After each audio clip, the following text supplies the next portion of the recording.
Chinnaswamy stadium ಬಳಿ ಕಾಲ್ತುಳಿತ ಪ್ರಕರಣಕ್ಕೆ ಸಂಬಂಧಪಟ್ಟಂತೆ ಕೆಎಸ್ಸಿಎ ವಿರುದ್ಧ ಮಾಜಿ ರಣಜಿ ಆಟಗಾರ ಆಕ್ರೋಶವನ್ನು ಹೊರಹಾಕಿದ್ದಾರೆ. ಕರ್ನಾಟಕ ಕ್ರಿಕೆಟ್ ಮಂಡಳಿ ಇದೆಯಲ್ವಾ, ಅದರ ವಿರುದ್ಧವಾಗಿ ಮಾಜಿ ರಣಜಿ ಆಟಗಾರರು ಆಕ್ರೋಶವನ್ನು ಹೊರಹಾಕಿದ್ದಾರೆ. ಕೆಲವು ಪ್ರಶ್ನೆಗಳನ್ನು ಮಾಡಿದ್ದಾರೆ ಅವರು. ಕೆಎಸ್ಸಿಎಗೆ 21 ಗೇಟ್ಗಳಿದ್ದಾವೆ ಚಿನ್ನಸ್ವಾಮಿ ಸ್ಟೇಡಿಯಂಗೆ ಹೋಗಲಿಕ್ಕೆ. ಆ ಟೈಮ್ನಲ್ಲಿ 3 ಗೇಟನ್ನು ಓಪನ್ ಮಾಡಿದ್ದು ಯಾಕೆ? ಶಕ್ತಿ ಇಲ್ಲದ ಆಡಳಿತ ಮಂಡಳಿ ಇದ್ದರಷ್ಟು ಬಿಟ್ಟರೆಷ್ಟು. ಮುಂದಿನ ಅವಘಡಗಳಿಗೂ ಮೊದಲು ಎಚ್ಚೆತ್ತುಕೊಳ್ಳಿ.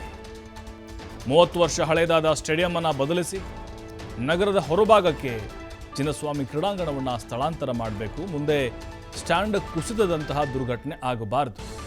ಈಗಿರೋ ಮೈದಾನಕ್ಕೆ ಅಗತ್ಯ ಮೂಲಭೂತ ಸೌಲಭ್ಯಗಳಿಲ್ಲ. ಕಾಲ್ತುಳಿತಕ್ಕೆ ಆರ್ಸಿಬಿ ಆಡಳಿತ ಮಂಡಳಿಯೇ ಹೊಣೆ. ಕೆಎಸ್ಸಿಎ ಮತ್ತು ಆರ್ಸಿಬಿ ವಿರುದ್ಧ ಕೆಂಗಲ್ ಶ್ರೀಪಾದ ರೇಣು ಆಕ್ರೋಶ ಹೊರಹಾಕಿದ್ದಾರೆ. ಇವರು ಮಾಜಿ ರಣಜಿ ಆಟಗಾರರಾಗಿದ್ದಾರೆ. ನೋಡಿ, ಬಹಳ ಇಂಪಾರ್ಟೆಂಟ್ ಆಗಿರುವಂತಹ ವಿಚಾರಗಳನ್ನು ತೆರೆದಿಟ್ಟಿದ್ದಾರೆ.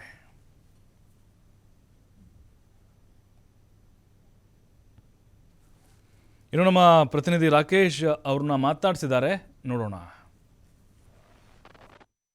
ನಮ್ಮ ಜೊತೆ ಮಾಜಿ ರಣಜಿ ಕ್ರಿಕೆಟ್ ಆಟಗಾರ ಶ್ರೀಪಾದ ರೇಣು ಅವರಿದ್ದಾರೆ. ಚಿನ್ನಸ್ವಾಮಿ ಸ್ಟೇಡಿಯಂ ಬಳಿ ಆದಂತಹ ಕಾಲ್ತುಳಿತದ ಘಟನೆಗಳು ಮತ್ತು ಇದರಲ್ಲಿ ಆಗಿರುವ ವೈಫಲ್ಯಗಳ ಬಗ್ಗೆ ಅವರು ನಮ್ಮ ಜೊತೆ ತಮ್ಮ ಅನಿಸಿಕೆಗಳನ್ನು ಹಂಚಿಕೊಂಡಿದ್ದಾರೆ.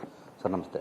ಚಿನ್ನಸ್ವಾಮಿ ಸ್ಟೇಡಿಯಂನ ಹೊರಭಾಗದಲ್ಲಿ ಆದಂತಹ ಆ ಕಾಲ್ತುಳಿತದ ಘಟನೆ ಮತ್ತು ಕ್ರೀಡಾ ಸ್ಫೂರ್ತಿ ವಿಚಾರಕ್ಕೆ ತಾವೇನು ಹೇಳಿ? ಮೊದಲನೇದು ಕೆಎಸ್ಸಿಎನಲ್ಲಿ 21 ಗೇಟ್ ಯಾಕೆ ತೆಗಿಲಿಲ್ಲ ಅವರು? ಅಲ್ಲೇನು ಮ್ಯಾಚ್ ನಡೀತಾ ಇರಲಿಲ್ಲ, ಪಾಸ್ಗಳೇನೂ ಇಲ್ಲ, ಟಿಕೆಟ್ಗಳೇನೂ ಇಲ್ಲ. ಯಾವ ಕಾರಣದಿಂದ ಬರೀ 3 ಗೇಟ್ ತೆಗೆದ್ರು? ಏನು ಅದು? ಅಲ್ಲಿರೋ ಅಧಿಕಾರಿಗಳು ಉತ್ತರ ಕೊಡಬೇಕು. ಅದಕ್ಕೆ ಅದರೊಳಗೆ ಏನು ಸಂಶಯನೇ ಇಲ್ಲ. ಎರಡನೇದು, ಈ ಸ್ಟೇಡಿಯಮ್ಮು ಕೆಎಸ್ಸಿಎ ಭಾಳ ವರ್ಷಗಳಿಂದ ಕೇಳ್ತಾ ಇದ್ದಾರೆ ನಾವು ಹೊರಗಡೆ ಇರಬೇಕು ಅಂತ.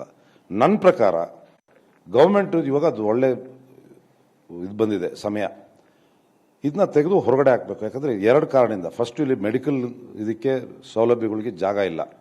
ಇಲ್ಲಿ 1-2 ಆಂಬ್ಯುಲೆನ್ಸ್ ಇಷ್ಟು ಜಾಗ ಇದೆ. ಇಲ್ಲಿ ಪಾರ್ಕಿಂಗ್ ಇಲ್ಲ ಜನಗಳು ಬರಕ್ಕೆ ಹೋಗೋಕ್ಕೆ.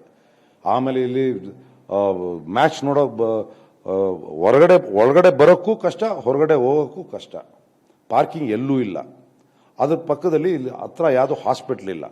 ಆಮೇಲೆ ಎಮರ್ಜೆನ್ಸಿ ಕೇರೇ ಇಲ್ಲ ಇಲ್ಲಿ. ಇವಾಗ ಬೆಂಗಳೂರು ಭಾಳ ದೊಡ್ಡ ಊರಾಗೋಗ್ಬಿಟ್ಟಿದೆ. ಇಲ್ಲಿ ಜನಸಂಖ್ಯೆ ಜಾಸ್ತಿ ಆಗಿದೆ.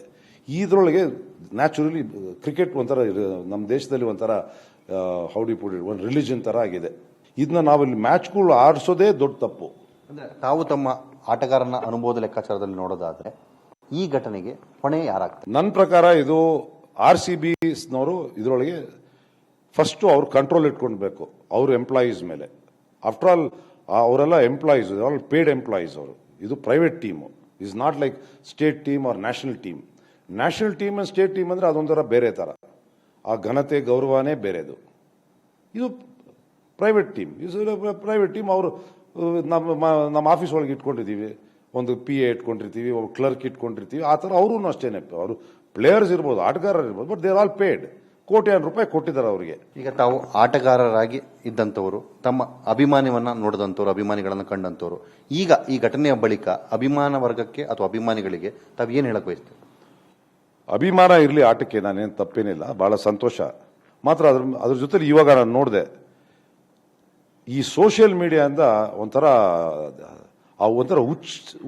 ಹುಚ್ಚರ ಥರ ಆಡ್ತಾ ಇದ್ದಾರೆ ಇವಾಗ. ನಾವು ಅವಾಗೆಲ್ಲ ಆಡ್ತಾ ಇರುವಾಗ ನಮಗೂ ಹೀರೋಗಳಿದ್ರು, ಕ್ರಿಕೆಟ್ ಹೀರೋಗಳು. ನಮಗೆ ಅವಾಗ GR ವಿಶ್ವನಾಥ್, ಪ್ರಸನ್ನ, ಚಂದ್ರಶೇಖರ್, ಕಿರ್ಮಾನಿ ಈ ಥರ ನಾವು ಮಾತಾಡ್ತಾ ಇದ್ವಿ ಅವಾಗೆಲ್ಲ. ನಾವೆಲ್ಲ ಆಡುವಾಗ ನವಾಬ್ ಪಟೌಡಿ, ವಡೇಕರು ಈಗೆಲ್ಲ ನಾವೆಲ್ಲ ಮಾತಾಡ್ತಾ ಇದ್ವಿ, ನಾವು ಬೆಳೀತಾ ಇರುವಾಗ. ಇಲ್ಲ ಅಂತ ನಾನು ಹೇಳಲ್ಲ, ಮತ್ತೆ ನೀವು ಈ ಥರ ಹುಚ್ಚತನ ಇರಲಿಲ್ಲ ಅವಾಗ, ಸೋಷಿಯಲ್ ಮೀಡಿಯಾ ಇರಲಿಲ್ಲ. ಅವ್ರು ಎಲ್ಲರೂ ನಾವು ಸಿಕ್ಕಿದಾಗ ನಾವು ಹೋಗ್ಬಿಟ್ಟು hello sir, how are you, I am so and so, I come from Bangalore ಅಂತ ಹೋಗಿ ಮಾತಾಡ್ತಾ ಇದ್ವಿ. ಇಲ್ಲ ಅಂತ ನಾನು ಹೇಳ್ತಾ ಇಲ್ಲ. ನಮಗೂ ಹುಚ್ಚಿತ್ತು ಅವ್ರದ್ದು ಹೀರೋಗಳು ಅಂತ ನಾವು ಮಾತಾಡ್ತಾ ಇದ್ವಿ. ಇಲ್ಲ ಅಂತ ನಾನು ಹೇಳ್ತಾ ಇಲ್ಲ. ಮತ್ತೆ ಇವಾಗ ಹೀರೋ ವರ್ಷಿಪ್ ಅಲ್ಲ, ಇದಕ್ಕಿಂತ ಜಾಸ್ತಿ ಆಗ್ಬಿಟ್ಟಿದೆ ಇವಾಗ. ಇದಿಷ್ಟು ಶ್ರೀಪಾದ ರೇಣು ಅವರ ಮಾತು. ಆಟಕ್ಕೆ ಅಭಿಮಾನಿಗಳು ಮುಖ್ಯ. ಅಭಿಮಾನಿಗಳು ಕೂಡ ತಮ್ಮ ಸಂಯಮವನ್ನು ಮರೆತು ಮುನ್ನಡೆಯುವುದನ್ನು ಮಾಡಬಾರದು. ಸಾಮಾಜಿಕ ಜಾಲತಾಣದ ವಿಚಾರಗಳಲ್ಲೂ ಬಹಳ ಜವಾಬ್ದಾರಿಯಿಂದ ವರ್ತಿಸಿಕೊಳ್ಬೇಕು.